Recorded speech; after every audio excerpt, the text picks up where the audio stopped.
Ah yes, Mike Post and the Hill Street Blues theme here on a frosty January afternoon. I know it's been a while, but my name's Jim, and welcome back to the BNSF Langness Subdivision. Today I'm going to take you on a tour of the bottom level, and what I want to do first is show you some of the things that we use here in the system to drive the whole shebang. And we'll start with I use an old Windows 95 computer to run a program called Winlock 2.1, and also, in case anybody's wondering, I use Digitrax. Okay, and back to the computer is one of the typical Winlock 2.1 screens. That's what a train looks like when I drive it. Okay, and no, you're not going to see a train right now, but I'm just trying to give you an example of how I do it here. I'm sure everybody has their own system and own way, but that's how we roll here at Langness. Okay, also I will show you here in just a moment the double helix that connects all three levels of the layout. But I can just kind of pan up real quick and give you 7 of the 9 levels from the outside. And I think maybe if you've seen the majority of the videos, you can see just about every train that's rolled through town here recently has come to a resting spot there on the helix. So it's out of the way of construction projects and the whatnot. So, alright, let's just take you around the bottom level here. And yeah, I got the model of the postal truck. That's always my reminder of if I didn't have that job, none of this would be possible. So here we go. Around the bottom level, it eventually branches into a 6-track yard. And where the Jeep 18 is sitting right there, that's the programming track for the Winlock 2.1. And I'm having some service issues with that one as we mention it. So I'll just kind of go around, and it is a mess in here, but I mean, if you're waiting for a video on the grounds of the place being spotless, you'd be waiting for quite a while. So, and yeah, so at this point you can see that it kind of branches into a six-track yard. There's a light out underneath here, and I'm not sure why. But also, I will pan underneath here the best I can to show you some of the lighting. Where we are right now is we're underneath Oak Street. Yeah, I don't think this is showing up too good on the video, but there we go. If we get away from the window. I just really wanted to open the shades today, maybe shed a little light on the subject in here. So, alright, and we're continuing around the first bend of the room. In case I've never brought it up as a fact in a previous video or anything like that, this room is 10 by 13 foot spare bedroom here in the house. And I'm going to go back underneath and show you some more of the wiring. That was Oak Street where we were. We're underneath the depot here right now. And what we're going to come to right here is this is some of the circuit boards and the wiring for one of the crossings by the depot where the cantilever signals are, and that speaker that's right there, that's a hardwired in speaker for the crossing bell at that intersection, or grade crossing if we must be technical. And as we continue around, we're going to go into the second bend. We got a few things sitting down here in the yard. But yeah, so as you can see, it's already shrinking down just because of just size. There's just like almost no room for any giant railroad yard of any size here.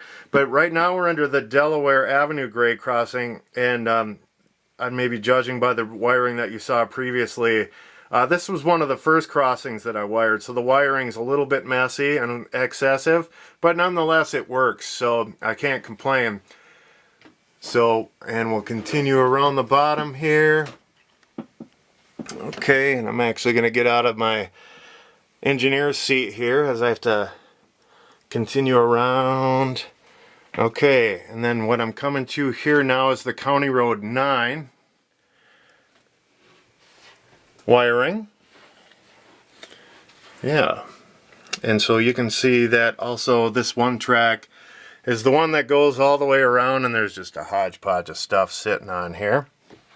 So, alright, well I'm going to back up just a little bit, and if I can do so without hitting my head on the third level in the room here, we'll be doing just wonderful.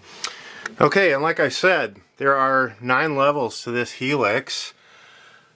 As you can see, there's 7 of them there. I'm going to actually try to, what I should have done was gone back and snuck underneath while I had a good point of entry. So maybe I'll just try to do that real quick here. All the while with the video rolling. Okay.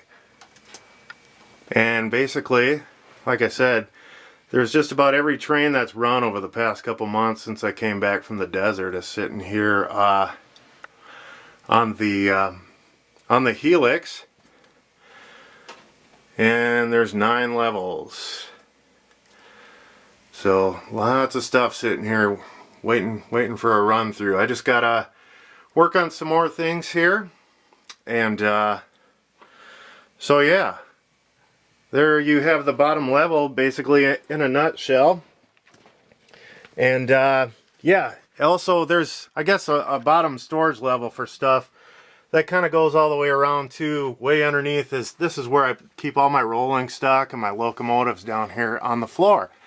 So, and then also I have all the signs of all the predecessors now that have come to form the Burlington Northern Santa Fe. So there you have it, ladies and gentlemen. Probably not the most high quality video you've ever seen, but it is what it is.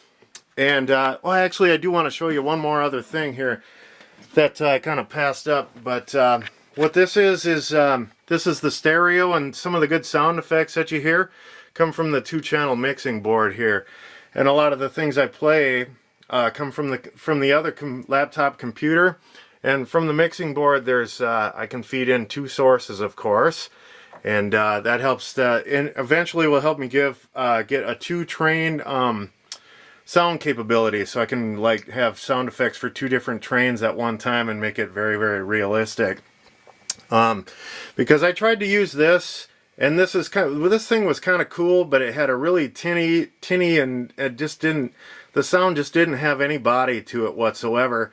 I tried to run it through the mixing board and try to give it some body or some girth, so to speak, but it just wasn't working out, and so I had to discontinue that and just go back with sound effects that I either get myself from being trackside somewhere, or I don't know, just buying somebody's CD of train sound effects.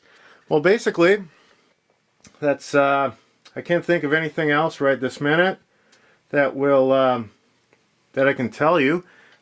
Stand by for a full tour of the mountain subdivision here coming up soon. I got to plant some more trees and stuff, and then I'll be ready to show that off here pretty soon. But until then, it's all the time we have for now. We'll see you later.